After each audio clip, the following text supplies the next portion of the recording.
My name is Kelly, and I married Tom when I was young and full of dreams. We'd been high school sweethearts, and I thought we'd be happy forever. My father, a successful businessman who owned a furniture factory, gave us a beautiful house as a wedding gift. 3 years after the wedding, our son Michael was born. As the years passed, I threw myself into being the perfect housewife and mother. I kept our home spotless, cooked gourmet meals, and made sure Michael had everything he needed. Tom's career as a sales manager wasn't progressing as quickly as he'd hoped. One night, he came home frustrated and angry. "Damn it, Kelly. I can't take this anymore. I'm busting my ass at work, and for what? Pennies." He slammed his fist on the kitchen table, making me jump. "What do you want me to do about it?" I asked, trying to keep my voice calm. Tom's eyes lit up. "Your father. He could give me a job at his factory. A senior position. You could talk to him, couldn't you?" I hesitated. My father had always been fair in his business dealings, and I didn't want to take advantage of our relationship. But seeing the desperation in Tom's eyes, I nodded. "Okay, I'll talk to him." The next day, I visited my father at his office. "Dad, I need to ask you something," I began nervously. "It's about Tom. He's not happy with his job, and I was wondering if you might have a position for him here at the factory?" After a long moment, my father nodded. "All right, I'll give him a shot. But he'll have to prove himself like anyone else." When I told Tom the news, he was ecstatic. He picked me up and spun me around the kitchen. "You're amazing, Kelly. This is going to change everything for us." And for a while, it did. Tom started earning more money, and our financial worries eased. But as one problem faded, another grew in its place: my relationship with Tom's mother, Helen. Helen was a force of nature, fiercely protective of her only son and openly disapproving of me. She'd drop by unannounced, criticize my housekeeping, and demand my constant attention. One afternoon, as I was trying to get dinner ready, Helen burst through the front door. "Kelly, I need you to take me shopping right now." I gritted my teeth. "Helen, I'm in the middle of cooking. Can it wait until tomorrow?" Her eyes narrowed. "Are you saying my needs aren't important? After all I've done for this family?"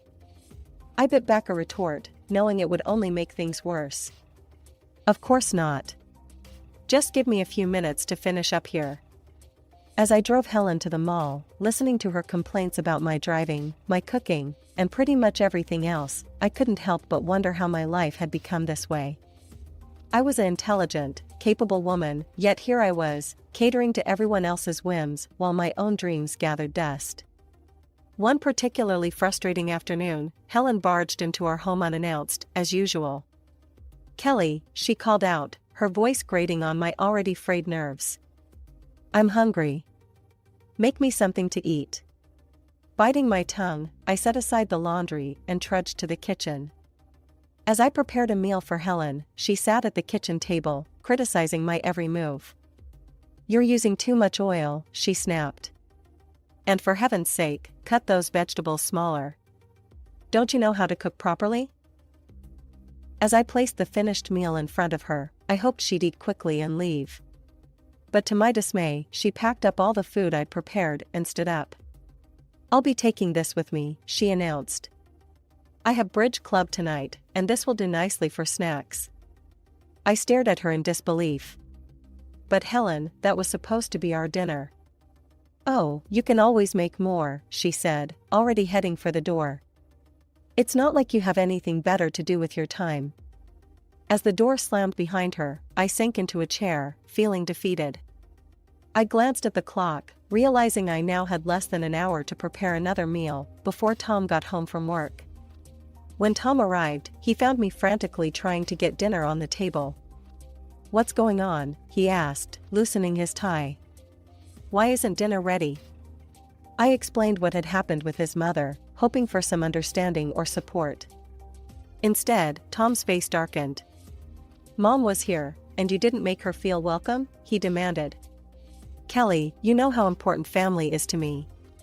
You should have been more accommodating." Accommodating? I echoed, incredulous. Tom, she took our dinner. She treats me like a servant in my own home. Tom shook his head, clearly annoyed. You're exaggerating. Mom just wants to feel loved and appreciated.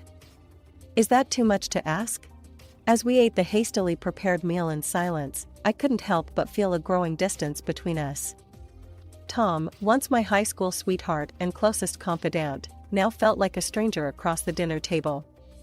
One evening, Tom came home from work in a foul mood.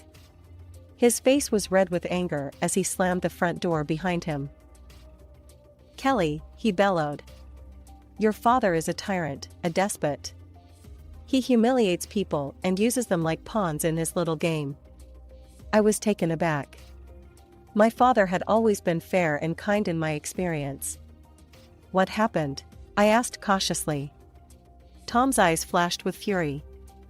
I stood up for an employee today. Your father was treating him unfairly, and I couldn't stand by and watch. And you know what your precious daddy did? He fired me on the spot. My mind reeled. This didn't sound like my father at all. There must be some mistake, I said. Let me talk to Dad and hear his side. No, Tom roared, causing me to flinch. You will not speak to your father. You will not speak to your mother. As far as we're concerned, they no longer exist for us. Do you understand? Trembling, I nodded, too shocked and scared to argue further. In the days that followed, Tom found another job. He started earning well again, but the incident had changed something fundamental in our relationship. The warmth and love I once felt for him was replaced by fear and resentment. Years passed, and our son Michael grew up. He often asked about his grandparents, but Tom would shut down any conversation about them. You have one grandmother, he would say firmly. My mother. That's all you need to know. As Michael prepared to leave for college in another city, I felt a mix of pride and sadness. My baby was growing up, but I couldn't shake the feeling that I was losing the only ally I had in this house. Over the next few years, my life fell into a monotonous routine. I catered to Tom's every whim and endured Helen's constant criticism. Without Michael as a buffer, their treatment of me grew even more oppressive. One afternoon, as I was scrubbing the kitchen floor under Helen's watchful eye, the phone rang. I reached for it, but Helen snatched it away. I'll answer it, she snapped. You focus on getting that floor clean. I can still see spots. I gritted my teeth and returned to my task, but I couldn't help overhearing Helen's side of the conversation. Yes, this is the residence of Kelly. Who? Her father? Helen's voice dripped with disdain. I'm sorry, but Kelly isn't available to speak with you. Please don't call again. My head snapped up. Wait. I called out, but Helen had already hung up the phone. That was your father, she said coldly. I told him not to contact you again. You should be thanking me for protecting this family from those toxic people. I felt a surge of anger and frustration. You had no right to do that, I said, my voice shaking. He's my father. I should have been allowed to speak to him. Helen's eyes narrowed. You ungrateful little. Just then, Tom walked in. What's going on here? He demanded. Helen immediately put on a hurt expression. Oh, Tom, your wife is being so disrespectful to me. After all I do for this family. Tom turned to me, his face dark with anger. Is this true, Kelly? Are you disrespecting my mother? I opened my mouth to explain, but the words wouldn't come. I realized with a sinking heart that it didn't matter what I said. Tom would always take Helen's side. A year passed since that fateful phone call from my father. Life continued its suffocating routine, with Tom and Helen's control over me growing tighter by the day. Then, on a crisp autumn morning, everything changed. The phone rang while I was preparing breakfast. Tom was in the shower, and Helen hadn't arrived for her daily inspection of my housekeeping. For once, I was able to answer without interference. Hello? I said tentatively. Kelly?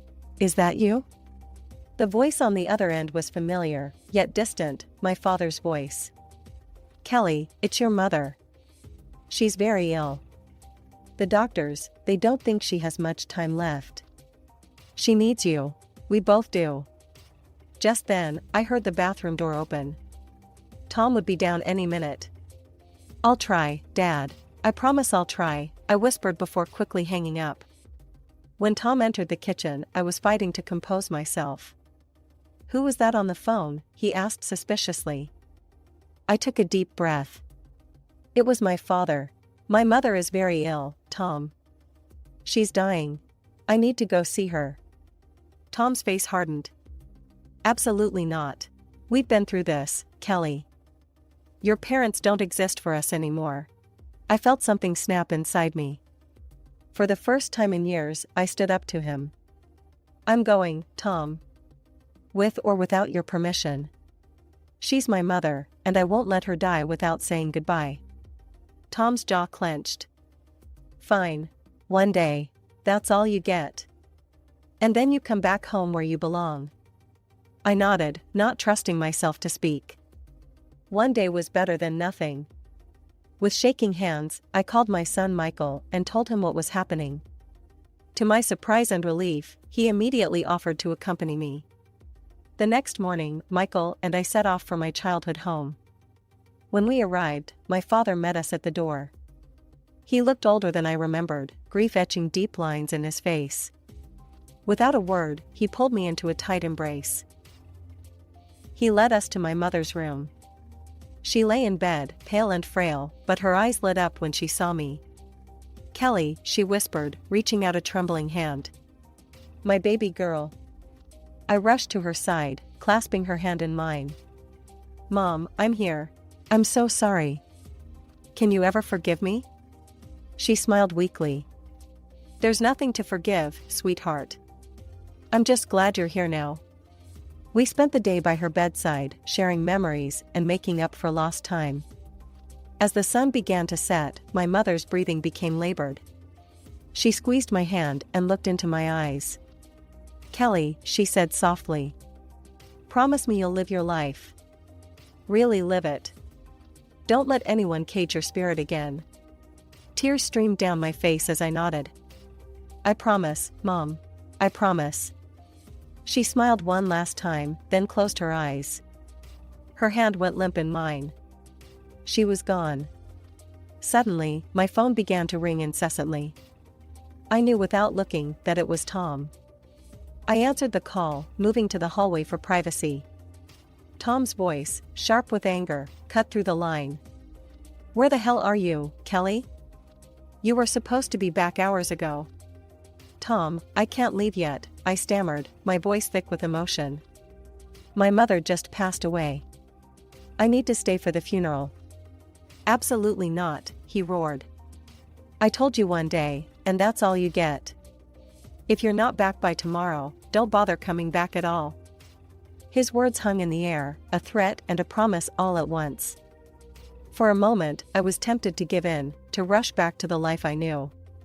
But then I remembered my mother's last words, urging me to live my life fully. Fine, I said, my voice steadier than I felt. I'm staying. I ended the call before he could respond, my heart pounding.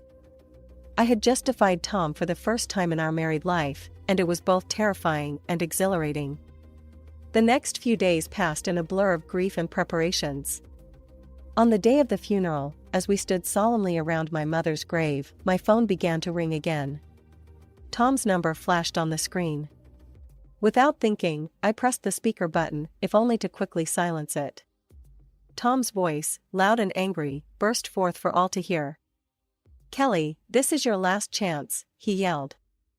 If you don't come home right now, I swear I'll come and drag you back myself. You ungrateful filth, after everything I've done for you. I quickly ended the call, my face burning with shame and anger. The mourners around us looked shocked, and Michael's face was a mask of fury. My father looked more concerned than anything else. He pulled me aside as soon as the service was over. Kelly, he said gently, we need to talk. We walked to a quiet corner of the cemetery, and my father took a deep breath. Sweetheart, there's something you need to know about Tom. Something I should have told you years ago. I listened in stunned silence as my father revealed the truth about why Tom had really left the company all those years ago. It wasn't because he had stood up for an employee. It was because my father had caught him stealing money from the company and clients, manipulating prices, and pocketing the difference. I fired him to protect the company and our clients, my father explained. I didn't tell you because I thought you loved him, and I didn't want to come between you. But now, hearing how he speaks to you, seeing what your life has become, I can't stay silent anymore. I felt as if the ground had opened up beneath my feet. All these years, I had believed Tom's lies, allowed him to cut me off from my family, endured his and Helen's emotional abuse. And it had all been based on a lie. There's more, my father continued, his voice grave. I recently heard from a friend that Tom's company is under investigation. There are discrepancies, Kelly. I think he might be up to his old tricks again. As the full impact of his words hit me, I felt a strange mix of despair and liberation. The life I had known was crumbling around me, but from its ashes, I saw a chance for a new beginning. The day after the funeral, my father, Michael, and I decided to return to my house. To our surprise, we found the house bustling with activity. Helen's friends were milling about, and the smell of food wafted from the open windows. We walked in to find a full-blown party in progress. Helen, holding a glass of wine, spotted us first. Her eyes narrowed as she took in my father and Michael. "Well, look who finally decided to grace us with her presence," she said, her voice dripping with sarcasm. "You're late, Kelly. My birthday celebration started hours ago." I was momentarily stunned. In all the turmoil of the past few days, I had completely forgotten about Helen's birthday. Before I could respond, she thrust a dirty rag into my hands. "Don't just stand there," she snapped. "Start cleaning up. These tables won't wipe themselves." My father, who had been silently observing, suddenly erupted. "How dare you speak to my daughter that way?" he thundered, causing the room to fall silent. "She's not a dog to follow your commands. She's a grown woman who deserves respect." Helen laughed derisively. "Respect? She gave up any right to respect when she married my son. Her family is Tom and me now. You're nothing to her anymore." I watched in disbelief as my father and Helen argued, their voices rising. The party guests looked uncomfortable, unsure whether to leave or stay. Suddenly, Tom burst into the room. "What the hell is going on here?" he demanded, his eyes locking onto me. "Kelly, why aren't you serving the guests? And what are they doing here?" He gestured angrily towards my father and Michael. Something inside me snapped. Years of pent-up frustration and anger came pouring out. "No, Tom," I said, my voice steady and clear. "I'm not serving anyone. I'm not cleaning up. And I'm not staying silent anymore." The room had gone deathly quiet. Even Helen seemed at a loss for words. "I know the truth, Tom," I continued, pulling out the divorce papers I had hastily prepared. "I know why you really left my father's company. And I'm done. I want a divorce." For a moment, Tom looked like he might lunge at me. But then, perhaps realizing he was outnumbered, he deflated. "Fine," he snarled. "Take your divorce. But don't think you'll get a penny from me." I couldn't help but laugh. "This house is mine, Tom. My father gave it to us as a wedding gift, remember? You're the one who needs to leave." Tom and Helen left shortly after, shooting venomous glares our way. As the door closed behind them, I sank onto the couch, suddenly exhausted. Michael, who had been quietly observing everything, finally spoke up. "Mom, why didn't you tell me things were so bad?" "I'm sorry, Michael," I said. "I thought I was protecting you. But I realize now that I was just teaching you the wrong lessons about love and respect." In the weeks that followed, my life transformed dramatically. The divorce proceedings began, and I threw myself into rebuilding my life. My father, true to his word, stood by me every step of the way.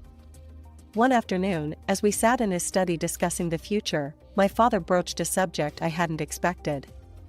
"Kelly," he began, his voice gentle but serious, "I've been thinking. I'm not getting any younger, and the factory needs new blood. How would you feel about coming to work with me?"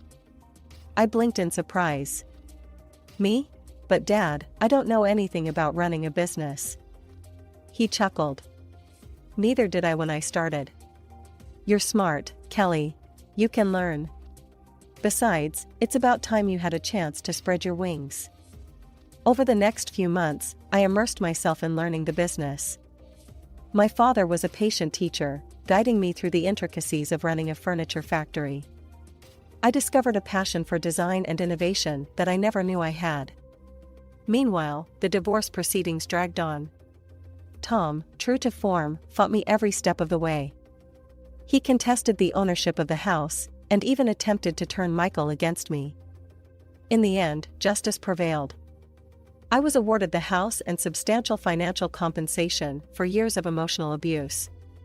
Tom, facing charges for his fraudulent activities, found himself deep in debt and unable to hold senior positions anymore. As for Helen, she faded into the background, her influence over my life finally broken. The last I heard, she had moved in with a distant relative, her social circle diminished after the truth about Tom came out. 3 years passed in what felt like a blink of an eye. Then, one sunny morning, my father called me into his office. His face was solemn as he gestured for me to sit. "Kelly," he said, his voice heavy with emotion, "I'm not well. The doctors, they don't think I have much time left." The world seemed to tilt on its axis. "Dad, no," I whispered, reaching for his hand. He squeezed my fingers gently. "It's okay, sweetheart. I've had a good life. And now, I can go knowing that you're strong, that you're free, that you'll be okay." Tears streamed down my face as he continued. "I'm leaving everything to you, Kelly. The business, the house, all of it. You've more than proven yourself. I know you'll take good care of it all." In the weeks that followed, we spent as much time together as possible. My father's condition deteriorated rapidly, but his spirit remained strong. He passed away peacefully in his sleep, leaving behind a legacy that I was now responsible for carrying forward. The news of my father's passing and my inheritance spread quickly through our small town. I was still adjusting to my new reality when an unexpected visitor arrived at my doorstep. It was a crisp autumn afternoon when I heard the doorbell ring. Opening the door, I was shocked to see Tom standing there, a bouquet of flowers in his hand and an apologetic look on his face. "Kelly," he said, his voice softer than I'd heard it in years. "I'm so sorry about your father. May I come in?" Warily, I stepped aside to let him enter. We stood in the foyer, an awkward silence hanging between us. Finally, Tom spoke. "I've been doing a lot of thinking, Kelly. About us, about our life together. I know I made mistakes, terrible mistakes. But I've changed. My mother, she passed away last month. She was the one who always came between us. Now, there's nothing stopping us from being happy together again." As I opened my mouth to respond, I heard the sound of a car pulling up in the driveway. A moment later, the front door opened, and a tall, distinguished-looking man walked in. "Kelly, darling, I'm home," he called out, then stopped short when he saw Tom. Tom looked between us, confusion and anger dawning on his face. "Who the hell is this?" he demanded. The man stepped forward, extending his hand to Tom. "I'm David, Kelly's husband. And you are?" Tom ignored the outstretched hand, his face contorting with rage. "Husband? What the hell, Kelly? You remarried? You traitor!" David's expression hardened. He stepped between Tom and me, his voice low and dangerous. "I suggest you leave now, and never speak to my wife that way again." Tom lunged forward, but David was quicker. He caught Tom by the arm and firmly escorted him to the door. "This is your only warning," David said calmly. "Stay away from Kelly. If you ever come near her or insult her again, you'll regret it." With that, he shut the door in Tom's face. As the sound of screeching tires faded away, David turned to me, his face softening with concern. "Are you okay, love?" I nodded, stepping into his embrace. "I'm fine. I'm just glad you're home." I looked up at him, a smile playing on my lips. "And I'm glad you waited for me after all these years." David chuckled, pressing a kiss to my forehead. "I've loved you since high school, Kelly. I would have waited forever if I had to." As we stood there in each other's arms, I marveled at how life had come full circle. David and I had been high school sweethearts before Tom came into the picture. After my divorce, we had reconnected, and our old feelings had blossomed anew. We'd married in a quiet ceremony 6 months ago, starting a new chapter in both our lives. Just then, my phone buzzed with a text.